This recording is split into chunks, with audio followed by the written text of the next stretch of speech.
প্রধানমন্ত্রী নরেন্দ্র মোদীর নেতৃত্বে ভারত একের পর এক নতুন নতুন ঐতিহাসিক মাইলফলক ছুঁয়ে চলেছে। বিশ্ব মঞ্চে যে ভারতের শক্তির প্রভাব বেড়ে চলেছে তা এখন আন্তর্জাতিক প্রতিষ্ঠানগুলো মানতে শুরু করেছে। আর এরই জের ধরে লোই ইনস্টিটিউট এশিয়া পাওয়ার ইন্ডেক্স 2024-এর লিস্ট জারি করেছে, যা প্রত্যেক ভারতবাসীর জন্য প্রচণ্ড খুশির এবং গর্বের সংবাদ।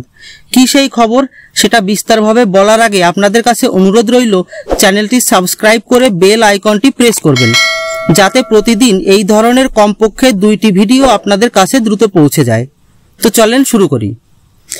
লোই ইনস্টিটিউট প্রতি বছর এশিয়া মহাদেশে যেসব দেশের প্রভাব থাকে তাদের একটা তালিকা তৈরি করে, আর এই তালিকা প্রস্তুত করতে এরা 8টি মানদণ্ডকে বিবেচনায় আনে। যেমন ধরুন, কোনো দেশের অর্থনৈতিক সক্ষমতা কতটা, অর্থাৎ কত বড় অর্থনীতির দেশ, কি পরিমাণের সামরিক ক্ষমতা বিদ্যমান, অন্যান্য দেশের উপর কি পরিমাণ কূটনৈতিক প্রভাব বিদ্যমান, অন্যান্য দেশের জনগণের মধ্যে সাংস্কৃতিক প্রভাব কতটা বিদ্যমান, আলাদা আলাদা স্থানে সামরিক ঘাঁটি এবং অন্য দেশের সাথে সামরিক জোট কোন পর্যায়ের, অন্যান্য দেশের সাথে অর্থনৈতিক সম্পর্ক কোন পর্যায়ের, দেশটি কতটা স্থির এবং দেশটির কাছে ভবিষ্যতের জন্য সম্পদ অর্থাৎ তেল, গ্যাস, বিজলি, পানি, খাদ্য সামগ্রী, রাজকোষ ইত্যাদি কতটা বিদ্যমান। আর এই সমস্ত বিষয়ের উপর গভীরভাবে অধ্যয়ন করার পরই দেশটিকে এই 8 ক্যাটাগরিতে নম্বর দেওয়া হয়। আর এখন এই 8 ক্যাটাগরির রেজাল্ট এক করে লোই ইনস্টিটিউট যে ফাইনাল লিস্ট জারি করেছে সেখানে ভারতের অবস্থান পুরো বিশ্বকে অবাক করে দিয়েছে। এশিয়া পাওয়ার ইন্ডেক্স 2024-এ ভারত শীর্ষ 3-এ উঠে এসেছে, অর্থাৎ ভারত রাশিয়া এবং জাপানকে পিছনে ফেলে তৃতীয় শক্তিধর এশিয়ার দেশে পরিণত হয়েছে। ভারতের উপরে আমেরিকা ও চীনের অবস্থান।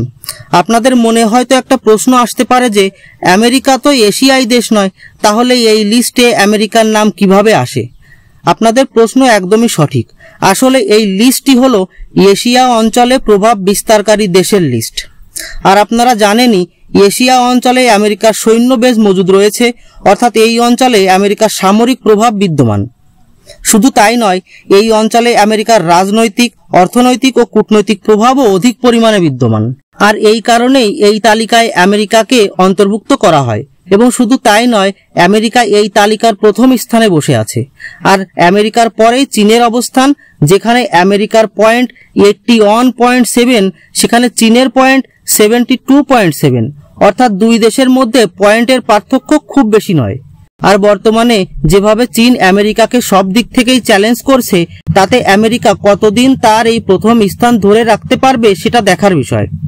এই তালিকায় ভারতের পয়েন্ট 39.1, যা গত বছরের তুলনায় 2.8 বেড়েছে। আর এই হিসাবে দেখতে গেলে চীনের রাজত্বকে চ্যালেঞ্জ করতে হলে অনেক কাঠখড় পোড়াতে হবে ভারতকে। বর্তমানে ভারত সরকার যে নীতিতে এগোচ্ছে সেটা একদম সঠিক। একটা সময় ছিল যখন ভারত তার আসল শত্রু পাকিস্তানকে ভাবত, কিন্তু এখন ভারত সরকারের নীতি নির্ধারণকারীরা বুঝে গেছে ভারতের আসল শত্রু চীন। আর এই জন্যই চীনের তালে তাল মিলিয়ে চীনের বিরুদ্ধে নিজেদের প্রস্তুতিকে ধার দেওয়া শুরু করেছে ভারত। আর এরই পরিণাম হলো রাশিয়া, জাপানের মতো শক্তিকে পিছনে ফেলা। আর এখন ভারতের সামনে দাঁড়িয়ে আছে লাল চীন। সময় তো অবশ্যই লাগবে, কিন্তু অসম্ভব একেবারেই নয়। সবশেষে সুপার পাওয়ার হিসেবে ভারতের এই অর্জনের জন্য সমস্ত দেশবাসীকে অভিনন্দন জানাই। আজ এই পর্যন্তই, ধন্যবাদ।